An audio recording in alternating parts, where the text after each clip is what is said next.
Oh, Courtney, you saucy minx. Hello there. I was just reading ahead in our novel.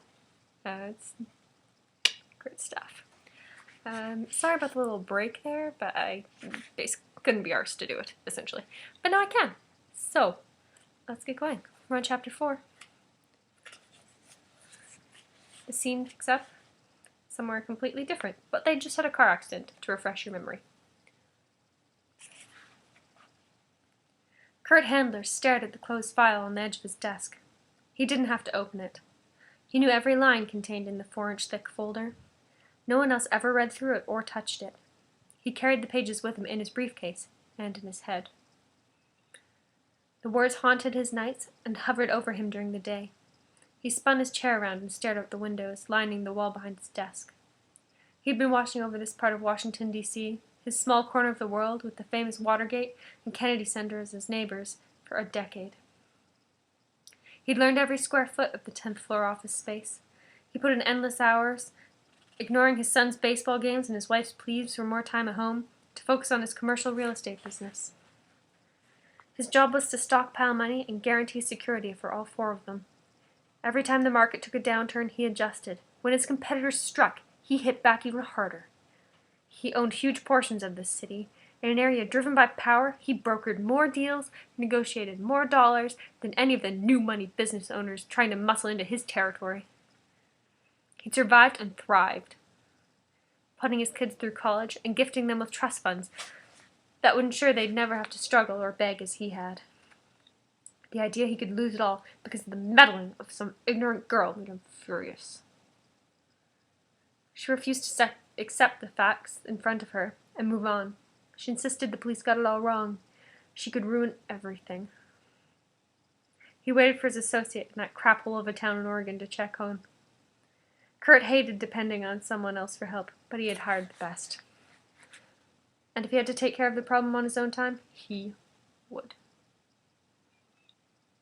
5 hours, an ambulance, 2 police cars, and a hydraulic spreader later, Jonas sat on an emergency room table with his legs dangling over the side and his shoulder bandaged. They were lucky to be alive. The mangled metal formerly known as a car had crashed around them, but not into them. 1,000 little things had probably made the difference, but the rough terrain and the crawling speed he was forced to drive had made survival an option. The hospital loudspeakers spewed a constant stream of announcements. Nurses rushed in and out of the individual cubicles lining the L-shaped room. He heard bells and alarms, smelled the harsh scent of antiseptic. He blocked it all out and concentrated on everything that had happened since he'd shown up on Courtney's doorstep that morning. The pieces sat there, but he couldn't put them together in a comprehensible way. Chases, car accidents, killing, not his favorite way to spend the day. It all led back to her, to something in her past. It, whatever it was, put her in danger and nearly got him killed. He'd figure it out. At the very least, he intended to gather more intel before getting into a car with her next time. He also vowed not to leave her side until the threat passed. Right now, she lay in a bed on the other side of the flimsy curtain. He could hear her grumbling, even had to argue with her a few times when she told him she was ready to leave. He'd asked the staff to put her in a cubicle at the end of the hall, thinking she'd have to go through him to sneak out. But he wouldn't have been surprised if she slipped through an air-conditioning vent to get away. This woman had a serious running issue. Richmond Tobin, Jonas's first friend in Aberdeen, and a fellow police officer walked in. He stood 6 feet and had wrestled in college. 6 years out, he looked as if he could battle a train and come out ahead. You're supposed to be lying down, resting. Tell me about it. Jonas rolled his shoulders and had to fight back the wave of nausea that hit him right behind the pain. Brought a change of clothes in your cell, just as you requested. Rich dumped a gym bag next to Jonas's thigh and held up a gun. Also managed to liberate your weapon. Jonas took it, ran his finger across the slide before checking it. Then slipped it and his holster onto his belt. Bet the nurses loved that. I flashed my badge and reminded them you were in charge since the police chief retired, so it's all your responsibility. Jonas saw mounds of paperwork and a meeting with the town council in his future. Thanks for that. While you're at it, Care to tell me how you got stuck in the middle of the forest with a dead body next to you? Rich fell into the seat across from Jonas. Someone I have to identify, I might add. God, more work. It's a long story. Then there's the woman who isn't elderly or in need of a wellness check. I just realized I'd stopped doing the voices. I will start that again right now. Yeah, Courtney. Rich's eyes whitened. You're on a first-name basis? Almost getting killed would do that to a relationship. Speeds things up. For some messed up reason, she was now Courtney in his head. Jonas knew the informal reference bordered on inappropriate. Bordered, yeah. But he'd worry about that later, when he'd sorted out everything else that had happened that day. Uh-huh. And how did all of this happen again? Jonas tried to rub the crick out of his neck. You asked about 50 questions in the last 2 minutes. Okay, how about this one? Rich leaned forward with his elbows on his knees and smiled at his boss. How did a 100-pound woman get the drop on you? You're light on the weight, and I threatened him with my... Oh, sorry, that was her. You're light on the weight, and I threatened him with my gun. Courtney shouted from behind the curtain and over the protests of the nurse who was taking her vital signs. Rich whistled. Interesting. Jonas bit back a groan. He'd hear about this for months. Cops loved this crap. Being the new officer on the squad, and the one with the highest rank, the target on his back grew bigger each day. His 4-month perfect record blown with one comment from Courtney. The dead guy tried to kill her, he said. Rick pulled his chair closer to the exam table as he lowered his voice. Any chance we know who or why? Not yet. But Jonas was about to get some of those answers. He hated when people lied to him. Not having all the facts didn't sit any better. He eased off the table, ignoring the aches thumping through every part of his body. He'd somehow made it through a car flip with only a dislocated shoulder, cut up knee, and bruised ribs. He developed a bad attitude during the ambulance ride. Where are you going? I have some questions of my own. Jonas ignored the amusement in his friend's voice and started walking. The rings jangled on the metal rod, and the nurses squealed as Jonas ripped the curtain aside. You can't be in here, she said in a huff. At 50, Nurse Ramsey ran the emergency room with an iron fist. Jonas knew her from the times he brought in suspects and car accident victims. She did her job, and was not even a little impressed by his gun and badge. Nor should she be, really.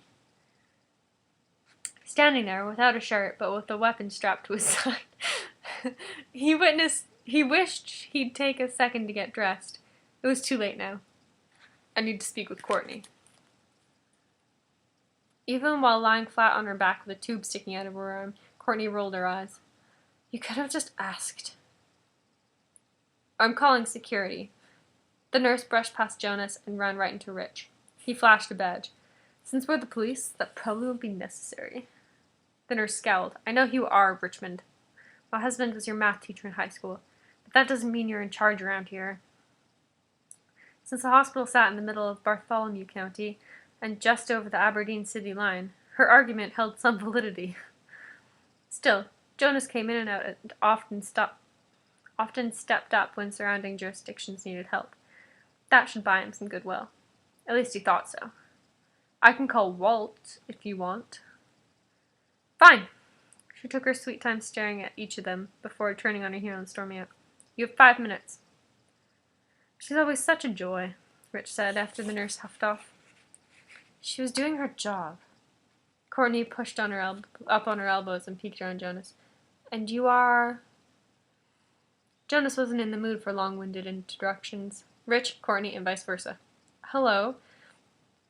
Jonas stood right next to her and put his hand over her arm and lowered it when she started to raise it for a handshake. Now tell me what's going on. Her gaze fell to his waist. You have your gun back. The radio is still MIA. Go ahead and talk. Rich snorted. You really know how to make a person want to open up to you. Courtney looked from one man to the other. Someone is after me. I got that much. Jonas had the headache as a reminder. I'm guessing that person used you to get to me. Oh, who said that? Courtney? I'm guessing that person used you to get to me. Somehow, he knew this would all be his fault. How do you figure? Her face turned green from neck to nose, and she sat up. Ugh. You okay? With a hand against her lower back, he steadied her. Seeing Rich's raised eyebrow had Jonas letting go before he wanted to. She wobbled, her head dunking forward before pulling up again. Not really. Are you? He could barely stand up without wanting to spill last night's dinner all over the floor. I will be one to explain how I'm at fault for everything. So, what I hate probably most about these books is the way how all the men are perfect and the women all have to work in order to deserve them. So, like, this Jonas is an asshole. I mean, that's become very clear in 34 pages. He's a huge dick. Yet, obviously he's the real victim in all of this. Everything's his fault, because Courtney's a whiny bitch. It's tedious. Anyway. She blew out a long breath. You came to my house, asking about another woman, and all of a sudden, I get run over by a truck. It's an A+B thing. Jonas and Rich took positions on either side of her bed. Good intimidation there. More than once, Rich's gaze dipped from her face to her chest. Charming. Jonas didn't like the gawking, but he understood it. Even roughed up with leaves in her hair, there was something about Courtney, or whatever her name really was. Pretty, yes, but there was something deeper. Deeper. An inner strength he admired, even though it resulted in his getting crushed in a tuna can of a car. But reluctant respect wasn't enough to take him off task. He needed more answers. Now would be a good time to tell me if you're really Margaret Tainer. I promise I'm not. Rich raised his hand. Just want you two to know, this conversation isn't making any sense. That's because Courtney's forgetting to offer up the details. Jonas frowned at her, hoping she'd get the impression that he was done fooling around. Someone wants to find you, and I think you know why. Care to share? I think I can answer that. The deep voice came from the hall, and had both men spinning. Ignoring the blinding pain in his shoulder, Jonas had his gun up and ready before the man finished his sentence. Step back. Do not move, Rich said at the same time. The visitor shook his head. Gentlemen, lower your weapons. Late 40s, with short salt and pepper hair and a black suit and tie, Jonas took in the uniform in perfect posture and came to one conclusion. Government. He knew the routine. The guy would flash a badge and start talking in half sentences any second now. Not that anything about the man intimidated Jonas. He dealt with the feds. Heck, he'd been one in his last job, and hadn't been impressed. I don't think so. Now, the guy acted as if issuing an order would work. And you are, Rich asked. Paul Eckert. Right on cue. The guy held up his hand, then dipped his fingers into his jacket pocket and pulled out a shiny badge. FBI. How did you get in here? Jonas refused to lower his weapon. There are 2 officers out there with specific instructions not to let anyone back here. I'm afraid that's my fault. I brought Agent Eckert. Walt Roberts stepped inside the increasingly small space. What are you doing here? Jonas shook his head. He hadn't expected the Bartholomew County Sheriff to show up.